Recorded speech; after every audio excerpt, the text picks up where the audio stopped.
Politics aside, being a woman is hard. When it comes to our ever-changing menstrual cycle, perimenopause, or menopause, we could use support, and that's where Happy Mammoth comes in. Remember that awful week before your period where you feel off and look in the mirror and don't recognize your reflection and you want to crawl out of your own skin? I don't. Estro Control by Happy Mammoth has made managing PMS symptoms so much easier. And for my friends who are going through menopause or perimenopause, or even if you've come out the other side and still feel like a wet sock on a busy highway, Hormone Harmony is a lifesaver. It's not just me saying this, it's become a phenomenon. Women can't stop talking about it on social media, and a bottle is sold every 24 seconds. The secret? Happy Mammoth uses only science-backed ingredients, including adaptogens, which help your body adapt to the stressors of hormonal changes. It's not just for menopause either. Any woman with hormonal imbalances can benefit. Imagine getting relief from hot flashes, night sweats, low moods, and poor sleep. And the best part? Feeling like yourself again. With over 17,000 reviews, this isn't just hype. For a limited time, you can get 15% off your entire first order at happymammoth.com. Just use the code RAIN at checkout. That's happymammoth.com and use code RAIN for 15% off.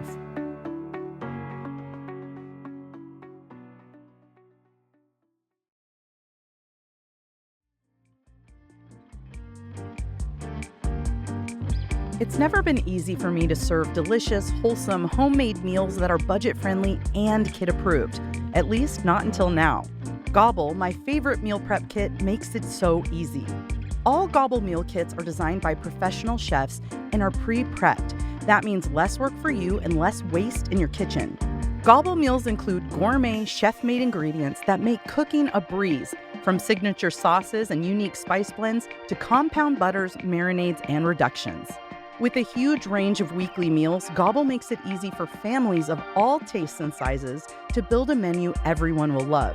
Childhood favorites, trending ingredients, and bold new flavors. There's always something to discover, so dinner is never boring.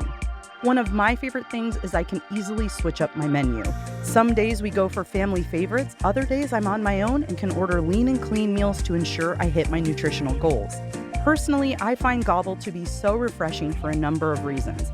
I'm a single mom with a teenage daughter, and we're not only trying to save money, but also reduce food waste, and she's learning how to cook. I don't want to send her off to college without the skills to feed herself, so Gobble has been the perfect way to learn new recipes and have her cook them herself. Not to mention, we have the perfect amount of ingredients for 2 meals, so we aren't wasting money by throwing out leftovers or buying more ingredients than we need. See what a difference Gobble will make for your household. Right now, they're offering our listeners a fantastic limited time deal. Get $120 off across 4 boxes, plus free shipping and free cookies. Just go to gobble.com/therain. That's GOBBLE.com/THERAIN today for $120 off your Gobble order. This offer is not available on their home site, so do not miss out.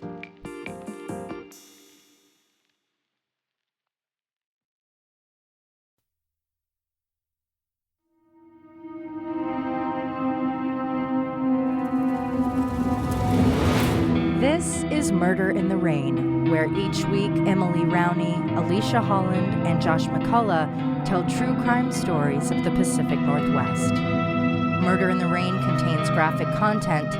Listener discretion is advised.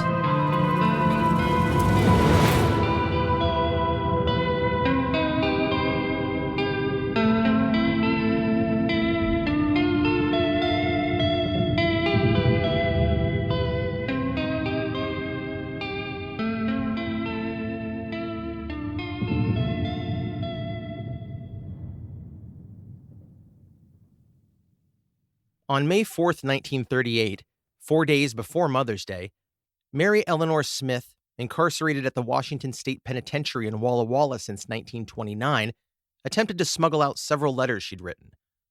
So Mary smuggling out those letters was a really risky gambit at that point because she was set to be paroled 5 days later. Oh my, why would you do something to jeopardize that? It's weird. Guilt? I feel like a lot of people do that too. Also, she was very old, and I think maybe there was some part of her that maybe didn't want out of prison. I think of Shawshank Redemption, where some people just can't handle life out of it, and so they continually do things to keep them in prison. So that rings true. Yeah, and I think she was just tired and in poor health, and I think being an old person in the 1930s was probably pretty tough. Oh, yeah. The letters were first passed to Mary Smith's cellmate, Miss Genevieve McKinney Toomey Teal Paddleford Howells Fawcett. What? More names. Bless you. I've had several people reach out to me about their favorite part being all the nicknames from last All the episode. monikers. Yeah, I'm those are sorry. great. I don't mean to tongue tie you. Can you go back again? Let's do that one more time for us. So she was supposed to be the first link in the chain passing the letters through the prison underground. This is Mrs. Genevieve McKinney Toomey Teal Paddleford Howells Fawcett. Is that 8 names? She was married 5 times. Oh, and she just kept them all? Yeah, her original Like a name Pokemon? is, yeah, she's Genevieve McKinney. But yeah, she's referred to that in the press because she was a world famous con artist and fraudster. Oh, and she had a lot of names to work with. Yeah, so it was sort of, I think, well, I don't know, it was like a fun thing to put in the paper every time they mentioned her. It's really funny. Except for it's the like- guy who had to lay the tiles out for the printing press.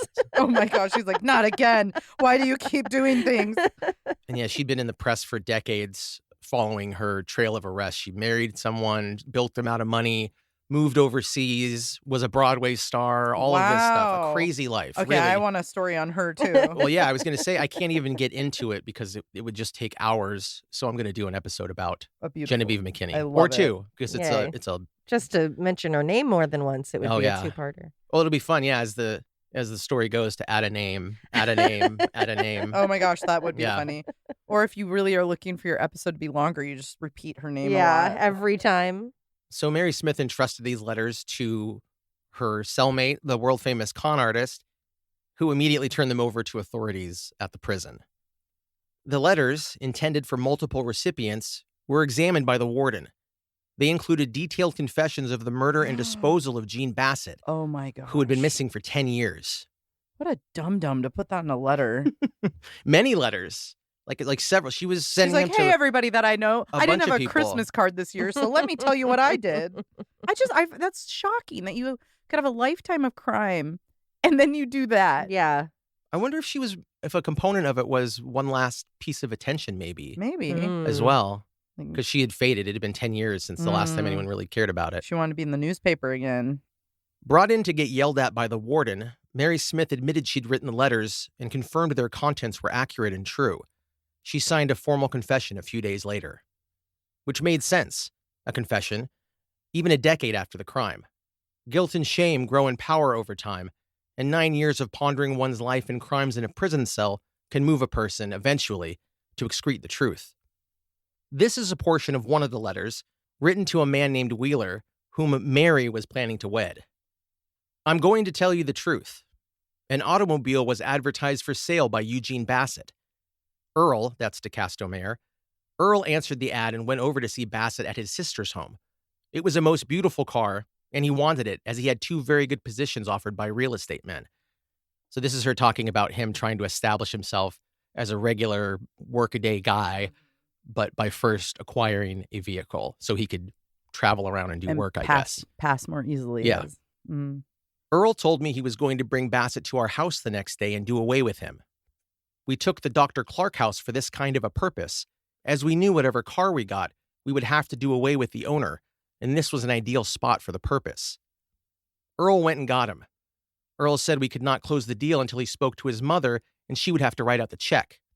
He brought him home, and I was sitting on the couch where I had a rod of iron hidden in a quilt in case of a struggle.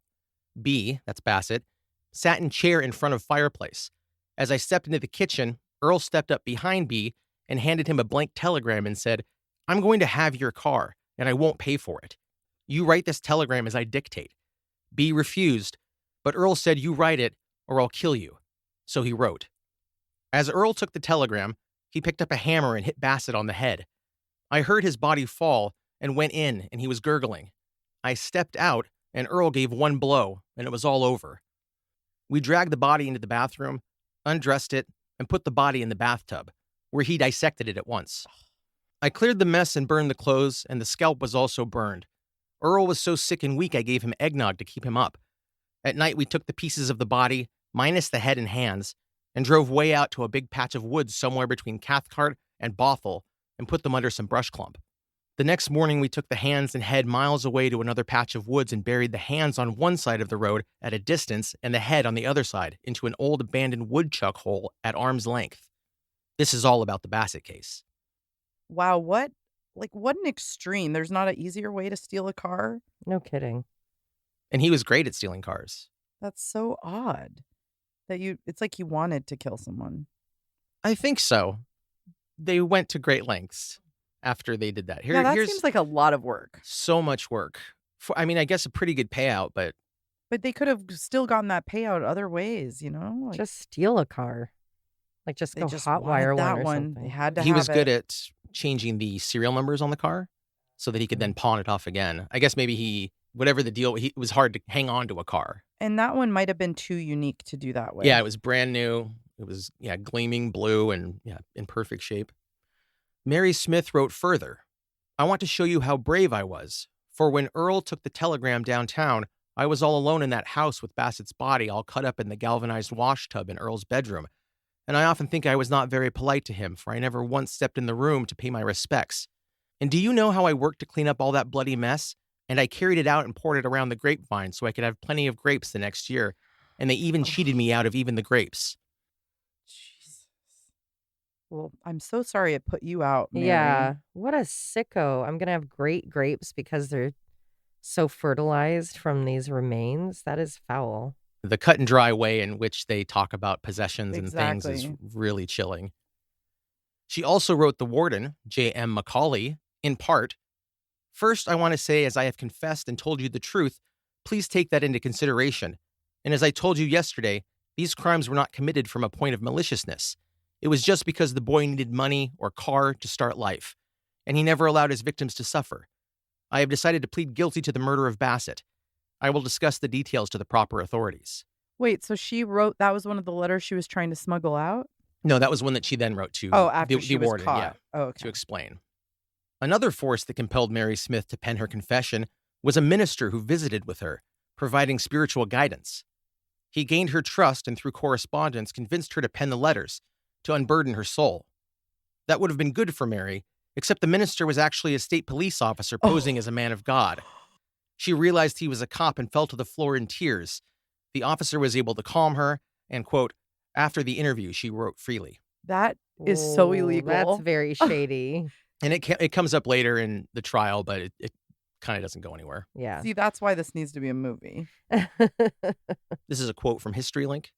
On Thursday morning, May 5th, Warden Macaulay brought Smith and Mayer together for a face-to-face confrontation in the presence of Chief of Detectives Ernest W. Yoris, Seattle Police Department, and King County Deputy Prosecutor John M. Shermer. After hearing Smith recount the details of Bassett's murder, Mayer denied the charges and said she was insane. His actual quote was, "You're crazy, Ma." But later that day, Smith's confession was read back to him, and he admitted that it was correct. Although Mayer refused to make a written confession, on Saturday, May 7th, he voluntarily signed the following statement. After discussion with Warden Macaulay and after seriously considering the situation, I have decided to plead guilty to the murder of Bassett. I will disclose the details to the proper authorities. Inadvertently, Mayer had adopted Smith's confession as his own. Although he later repudiated it, the document became admissible as evidence against him in trial. Mary Smith's confession further buried herself and her son by admitting their responsibility for two similar murders committed many years earlier in a little place called Anaconda, a mining boomtown originally called Copperopolis. The area, located 24 miles northwest of Butte, was at its peak in the early 1920s, with the Anaconda Copper Mining Company expanding globally, snapping up mines all over the world. One could see the allure of Anaconda for habitual criminals DeCasto Mayer and Mary Smith. It was a place where riches poured from the earth. The Anaconda mine and its smelter were shut down in 1980. Efforts to decontaminate Anaconda and its surrounding areas continue to this day, but the place is not without its beauties. You can visit the tiny Anaconda Smokestack State Park, the jewel of which is a 585-foot tall brick monolith with a 75-foot diameter. It is taller than the Washington Monument by 30 feet and sits among hills and roads, and Ace Hardware and Subway. From the sky, it looks like the mayor's hat in The Nightmare Before Christmas. You know what I'm talking about? Mhm. Biggest stovepipe hat? That's right. On October 16th, 1926, an article in the Anaconda Standard details the arrest of a man for squatting in an abandoned house at 623 East Commercial Avenue. Ira Smith, recently paroled from the state prison, had nowhere else to go, and happy to have a roof over his head, paid no mind to the rumors it was haunted. He was sent to the county jail and back to prison on a parole violation, as he was found with property stolen from around the neighborhood. The structure was demolished by the Urban Renewal Agency in 1974, and the address presently looks like a house's grassy side yard with a couple of short trees and an American flag flying from a golden eagle-topped flagpole. It was probably a tough sell after it was first vacated in 1921 because locals, the police, and the state all believed the modest home was the site of at least 2 murders. In separate incidents, both a young woman and an older man walked through the front door and never re-emerged, seemingly swallowed into oblivion. Dorothy Lacasse of Texas had been missing since March 1921. She was 23 and had been married to one Ernest Lacasse since December 1920. Ernest, who worked as a taxi driver in Butte, accused a man named C.C. Skidmore of killing Dorothy. And remember that Skidmore was an alias used by DeCasto Mayer. Dorothy Lacasse and Mayer had a history. In 1917, they, along with Dorothy's previous husband, Ira Petrie, were arrested for auto theft south of Butte in Dillon, Montana. Mayer was sent to Deer Lodge Prison on a 4.5 to 9-year sentence for that theft, and when he was paroled in 1920, he stole a car and drove to Washington to meet up with Dorothy Lacasse, who had just moved there from Montana so her new husband, Ernest, could enter a sanitarium, likely for alcohol dependency. DeCasto Mayer, now violating his parole for leaving Montana, believed Dorothy had ratted him out to the cops. He found her at a hotel, cornered her in a room, and, quote, beat her severely. DeCasto Mayer then returned to Anaconda, and that fall made the acquaintance of a man named Ole Larson, who was in his mid-60s. I think it's a Swedish name, O-L-E, which I think means old. So it's just like, it might have been even kind of a nickname. I don't know. Ole Larson or Old Larson. He was described as a recluse who lived in a cabin near Brown's Quarry, 5 miles outside of Anaconda. They got into some sort of business together and sold off some oil stocks they'd acquired. Both of them were flush with cash, so Mayer invited him to his and his mother's home for a celebratory dinner. That evening was the last time Ole Larson was seen.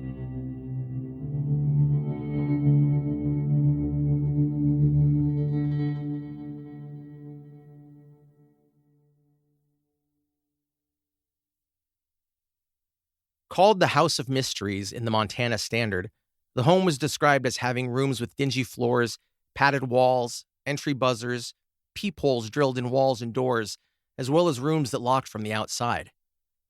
A few days after Ole Larson was almost certainly murdered by Mayer and Smith, a bank draft for $750 was cashed from a bank in Butte. The Ole Larson signature on the draft was found to be a forgery. There was also a phone call placed to the hotel where Larson was staying for a time. The anonymous woman told the landlady who picked up that Larson was traveling and would return in several days. He did not return. DeCasto Mayer was then somehow able to convince Dorothy Lacasse to leave her husband in Seattle to join him in Montana, under the pretense that she was going to move in with her mother-in-law in Butte. It is a near certainty that she too entered the Mayer-Smith home and was disappeared by the pair. One of her last confirmed movements was purchasing a train ticket from Seattle to Butte on January 29, 1921. Police later learned Mayer had boarded the same train and then that he and Dorothy had spent the next couple of days in Butte before moving on to Anaconda, where Dorothy was last seen around town through the first days of February. No alarm was raised until Dorothy's husband Ernest returned to Montana to find his wife missing. Police, now attuned to Mayer's possible involvement in Dorothy being missing, investigated the house on East Commercial and found, quote, jewelry, furs, baggage, and even underwear belonging to Lacasse in the Mayer-Smith home. There was sufficient evidence to prosecute for murder, with but one exception: there was no corpus delicti, sufficient evidence the crime actually occurred. Investigators even found a blood-soaked quilt during their search, and the blood was tested and found to be human. Is this because they didn't have her body? Correct. Okay. And I guess, yeah, that was all circumstantial. Having the stuff, even the blood, all of it is not enough, right, for a connection. Right. Mm-hmm. Mayer was arrested for possession of her stolen property on April 1st. It was the only way to hold him while the search for Dorothy Lacasse or her remains continued. Mayer's story was that he was holding onto Dorothy's property as collateral on a $1,200 loan he'd given her for her travels. He said Dorothy was heading to Canada for no particular reason, and that's where she should be. On April 11th, 1921, the charge against Mayer was dismissed under a writ of habeas corpus, which is to combat unlawful detention or illegal imprisonment. The complaint must be specific and state the nature of the stolen property, and the successful argument by the defense attorney was that the complaint didn't achieve that. As Mayer left the courtroom, he was arrested by federal agents on auto theft charges and extradited to Utah. On May 16th, those charges were dismissed by U.S. Commissioner Van Etten because the occurrence of a crime could not be proven. Several weeks after Dorothy Lacasse was last seen, her mother, Mrs. J.A. Hendricks of Texas, traveled to Anaconda to speak with Mary Smith about the disappearance. With Mary Smith's continued denial of involvement in her daughter's vanishment, the conversation became a screaming match and then a one-sided gunfight when Mrs. Hendricks pulled a revolver from her purse and shot Mary Smith twice, once in the left forearm and once in the chest. Whoa. Mary Smith was badly injured, but recovered in the hospital. She chose not to press charges for the shooting, which is odd, almost like she was avoiding further scrutiny. Yeah, so that no one goes, so why were you guys arguing? Mrs. Hendricks was allowed to take her daughter's possessions back to Texas. During the time of the alleged murders of Ole Larson and Dorothy Lacasse, as detailed in the book 10,000 Public Enemies, quote, neighbors had noticed an offensive smoke which came from the Mayer chimney. Mary Smith volunteered to a neighbor that she was burning some bones left over from meat, which she did not wish to throw into the garbage can. Police worked on the theory that both Larson and the Seattle woman, Lacasse, had been slain, their bodies chopped up and the flesh destroyed by acid. They could not prove it. And a similar article and quote from the Montana Standard, almost coincident with Larson's disappearance, Skidmore, Mayer, appeared at a tin shop in Anaconda and had a copper vat constructed. A few nights later, neighbors were awakened this time by a sickening odor, a dense volume of black smoke pouring from the chimneys. Lights were still burning in the house. Yeah, so they think it was them burning the bodies. Yeah, melting them. Yeah, I feel like that's I think a very burning distinct smell. melting the flesh and burning the bones, I think. October 4th, 1921, Mayer, using his C.C. Skidmore alias, was arrested in Pocatello, Idaho, for receiving stolen property and transporting stolen cars across the state line. As he was led to the station, he broke away from the officers and fled through a hail of their gunfire into a rail yard. Pursued by the officers, Mayer was shot in the arm as he escaped and was rearrested several hours later, badly wounded and hiding underneath the car he stole, which was stored in a garage. Mayer was also charged with bootlegging. There was probably a trunk full of hooch. Yeah, this is Shoebox Annie we're talking about. He survived being shot a bunch and recovered, but not fully. He lived in a physically weakened state for the rest of his life. Hence the eggnogs. Gotta get that protein. Gotta get that. On Halloween 1921, the Butte Daily Post reported a conversation between DeCasto Mayer and Sheriff Beale. Beale said, "I've come to take you back to Montana." Mayer asked, "For murder?" And Beale said yes. Mayer asked if they found the body, and when Beale said, "Sure," he asked if the body was all found in one location. Beale responded no, and Mayer asked if they found enough to identify the body. When Beale said, "Sure," again, Mayer turned to one of the local officers and pleaded for him to be sent to Utah, where he would face auto theft charges. In hopes of delaying a trial. Okay. Which is what I kind of went into, I think, in part one. Yeah. I kind of mentioned that. In November 1921, facing those federal charges in Utah, DeCasto Mayer pleaded guilty, receiving a sentence of up to 10 years. He received nothing for this plea deal aside from waylaying extradition to Montana, where a possible murder charge awaited him in the death of Dorothy Lacasse. He feared the hangman's noose. The skeleton of a female was found Sunday, May 27, 1923, on a mountaintop near Homestake, outside of Butte. Quote, "It was recalled by Paul Quesnels, who discovered the skeleton, that more than a year ago in his rambles through the mountains, he had on various occasions come across a woman who roamed through the canyons and up the mountainsides, shrieking as if demented. When he approached her, she screamed and ran farther back into the hills. The skeleton was not Dorothy Lacasse and remained unidentified." Isn't that crazy about that woman? That's very weird. Ugh.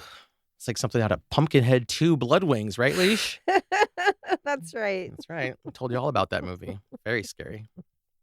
June 28th, 1924, a boy in Basin, Montana, waiting for a friend on the side of the road, found a skeleton buried underneath a pile of rocks. The bones belonged to a female.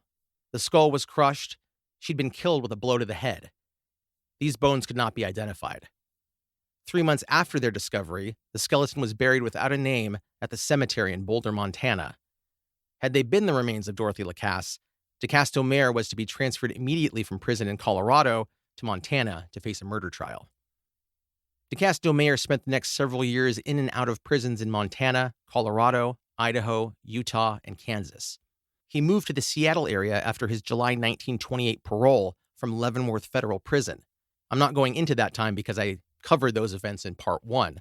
This covers the events in between the ones I detailed last week. In 1929, DeCastro-Mayer and Mary Smith were in prison in the penitentiary in Walla Walla, Washington, for the grand larceny of Gene Bassett's Chrysler Roadster, as well as many of his valuables. Mary was serving 8.5 years, and DeCastro was serving life as a, quote, habitual criminal. Last week, we talked about vicious giant salamanders, and in this episode, there are no aquatic monster attacks, but we are briefly floating back toward the supernatural realm. In 1936, Stephen Sekfu, a ferry boatman, identified Mayer and Smith through photos as a pair that he transported across the Columbia at Hanford in central Washington at daybreak on a fall morning in 1928. He described the stolen blue roadster and said during the journey, Mayer and Smith had dropped a canvas-wrapped package tied with rope into the water. King County Deputy Prosecutor Edward E. Henry and Benton County Sheriff A.M. Richter questioned DeCastro-Mayer and Mary Smith about this at the Washington State Penitentiary. Both denied taking that ferry ever. And that was pretty much that. Didn't go anywhere further. And then I said that thing about the supernatural. And this is, again, about the guy who was the ferry boatman. Quote, fear of being killed kept 59-year-old Sekfu silent, he told the sheriff. But belief that mysterious lights from behind the foothills of the Columbia were caused by Bassett's restless spirit finally caused him to talk. Quote, motorists on highways in this vicinity have reported seeing lights race along the roads and then mysteriously vanish. And another quote here from the Olympian, residents of the Ringgold district, where Sekfu operates his ferry, said the lights were seen frequently on foggy nights and probably were swamp gas. So thanks to those swamp beefers, Sekfu tried to come forward, though nothing came of it. Seattle Chief of Detectives Ernest Yoris and County Prosecutor B. Gray Warner interviewed Mary Smith on May 24th, 1938, weeks after her confession letters came to light. Asked to detail the murder of Dorothy Lacasse, she told them, quote, Earl brought Dorothy Lacasse home and she stayed all night. The next morning, sometime before noon, Earl shot her while she was still in bed. I went in and Dorothy was lying on the bed in a nightgown. I went to the store and when I returned, Earl had carried Dorothy out to the kitchen. We packed her over close to the sink and Earl started to dissect her. After dark, we put part of the body in a suitcase and wrapped up the rest. We broke the skull up into small pieces and took it all out to Earl's car. We drove 1.5 miles toward Butte, where a ditch runs from the Anaconda smelter toward Warm Springs. We threw the packages in there. And this is the woman that has been missing? The one from Seattle, yeah. The one Okay. that DeCastro-Mayer was involved with the auto theft years before. He thought she ratted on him. Gotcha. Went to Seattle and beat her. She came back to Montana and vanished. Regarding the fate of Ole Larson, Mary Smith further spilled the beans. She told her interviewers that Earl took Larson into the bedroom and pulled out a gun. Quote, Earl cut it up, and the next night we drove out to the ditch and dropped it in. It being her. It being Larson. Mary Smith's attempt to purge her soul with honesty got herself and her son put on trial for the first-degree murder of James Eugene Gene Bassett. They would face trial for the other murders, that of Ole Larson and Dorothy Lacasse, if any inculpatory evidence was unearthed. At trial, which began on November 28, 1938, testimony from a man named Schmidt and his son revealed that, quote, on the evening of the day of Bassett's disappearance, they were driving along the Bothell Highway when a roadster bearing a Maryland license passed them at high speed. The roadster attempted to make a turn onto a dirt road, but slid into a ditch. Schmidt stopped and directed a spotlight into Mayer's face. He and his son were able positively to identify Mayer and Mrs. Smith. In the trunk of the roadster were several gunny sacks covered with red stains, which Schmidt's son said looked like dried blood. Schmidt said the sacks appeared stained with paint or blood, and that one bundle was not solid enough. It wobbled a little, like jelly. Oof. Tied to the side of the roadster was a shovel. Mayer backed out of the ditch and disappeared down a lonely road. Schmidt took the license number, and it proved to be the number on record for Bassett's Chrysler Roadster. I believe last week I mentioned some huge tongs DeCasto Mayer had made. Yes. Here is their disturbing description printed in the Seattle Star. Mayer admitted ownership of the handmade iron device constructed in such a manner that the grasp or loop of the tongs was roughly the same size and shape as a human neck. Holes had been punched in the handles and an iron pin dangled from a wire attached to the tongs, leading officials to believe this was a device intended to lock the tongs once they had grasped an object. Alicia and I were talking about this, that maybe it was used to pin down a limb. And then I know they dissected the bodies with usually a saw and a meat, big butcher knife. That would allow you to do it alone, which he was doing. Yeah, she couldn't help him. So yeah, he could use that as like a lever and then cut the body It's really apart. disturbing to think about, but it is logical. Yeah. Remember Mrs. Genevieve McKinney Toomey Teal Paddleford Howells Fawcett? I certainly do. Never forget her. Not by name. She testified on December 7th, detailing an oral confession Mary Smith made to her in prison, which matched the letters Mary had written. But weren't they from her too? So much information. Yeah, she turned in the letters, probably And read said, the letters. Oh, and she told Yeah. me. So That's questionable. she liked attention, Yeah. Miss Genevieve McKinney Toomey Teal Paddleford Howells Fawcett. I can't believe you've gotten that down so well. I've read it a bunch.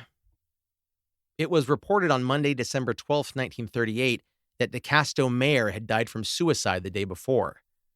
From the death record and a report in the Miami Herald, Mayer was found suffocated with wads of paper stuffed in his nose and mouth, a strip of his shirt tied around his mouth, a belt cinched on his neck, and his hands tied together. That's horrible. Yeah. A huge gash on his forehead looks like he passed out before dying and struck his head. Oh, The body of DeCasto Mayer was cremated 2 days later. He was 44. that's so There's an disturbing. image in my sources of DeCasto Mayer on a gurney after he was collected, because he was found about an hour after he died. Mhm. And you can see just the extreme nature of what he was doing. Yikes. And I would say kind of the mania behind it Mhm. almost, because it seems very urgent. And I love that. All those years of committing how many crimes, stealing how many cars, killing how many people in horrible ways.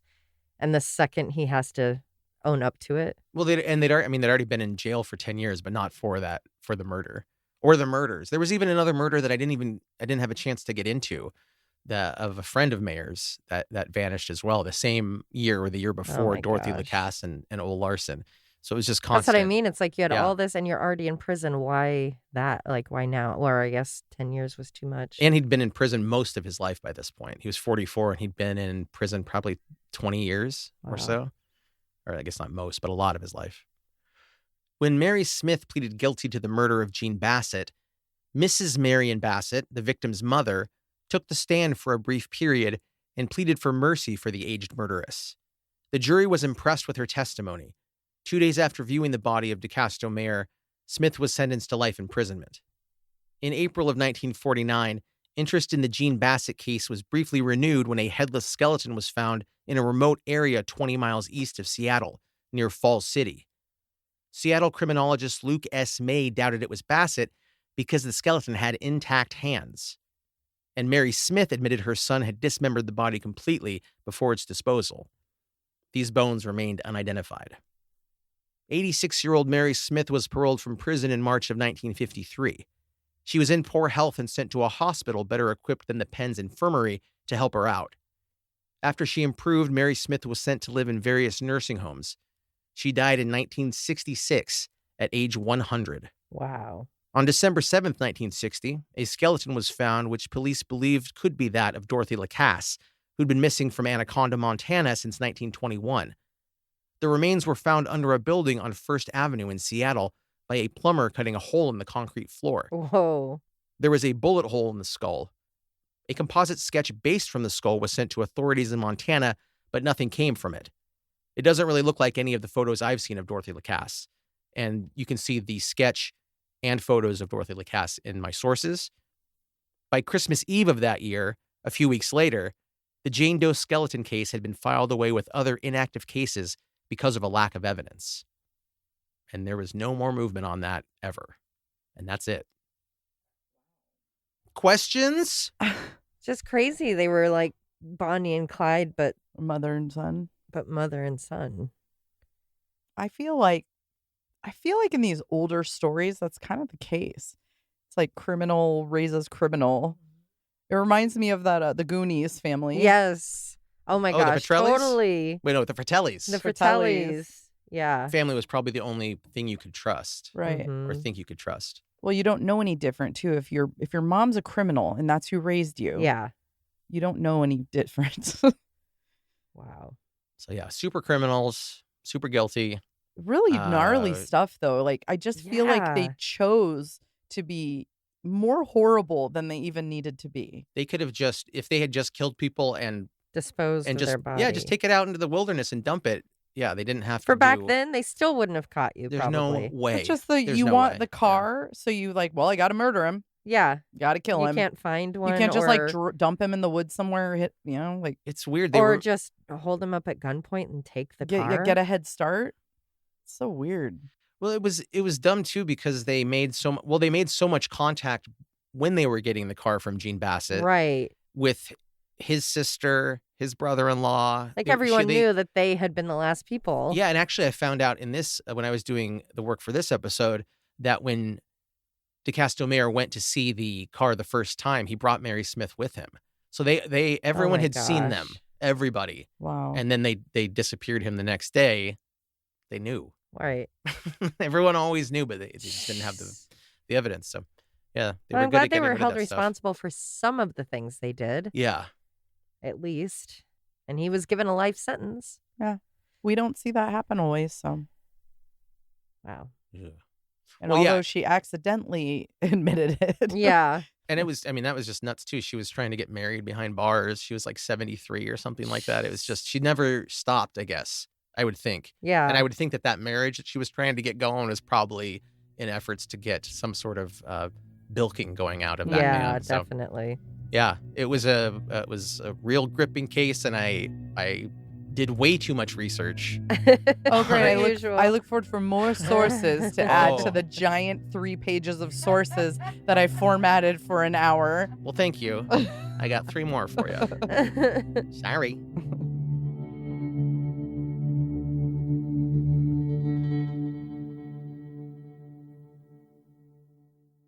It's me, Miley. Reach around into the past. I will bring you mine, or if you want to come visit me while I'm Well, dying. obviously. you can You're pick- not dying. Don't you can even pick put 'em up that for me. into the universe. How dare you? You have to survive, Em, I will. because I have to see them.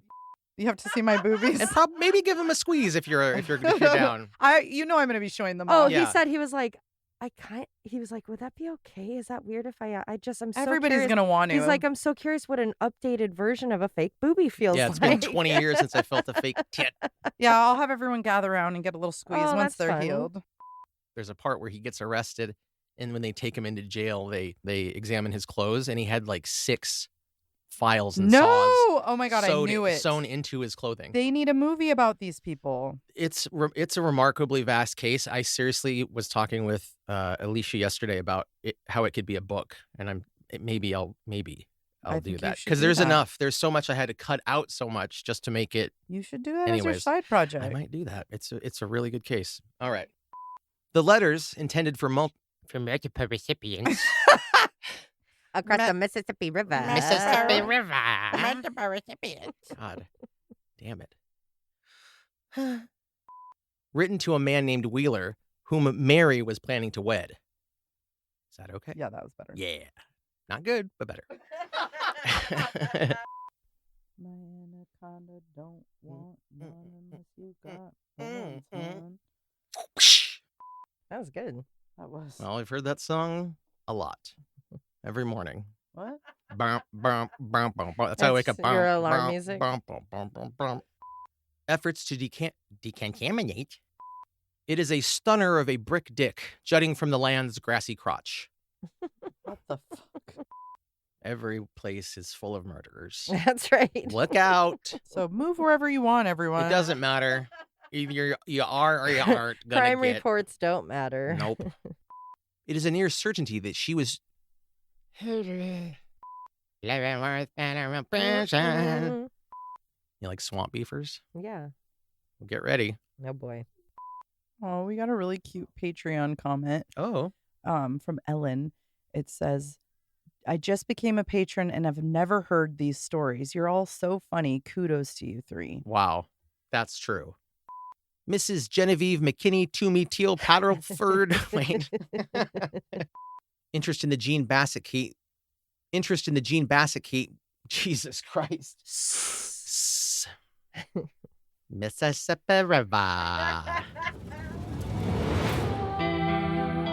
Murder in the Rain is a Cascade Media production, written, hosted, and edited by Josh McCullough, Emily Rowney, and Alicia Holland. Feel free to email us at murderintherain@gmail.com or through our website, murderintherain.com.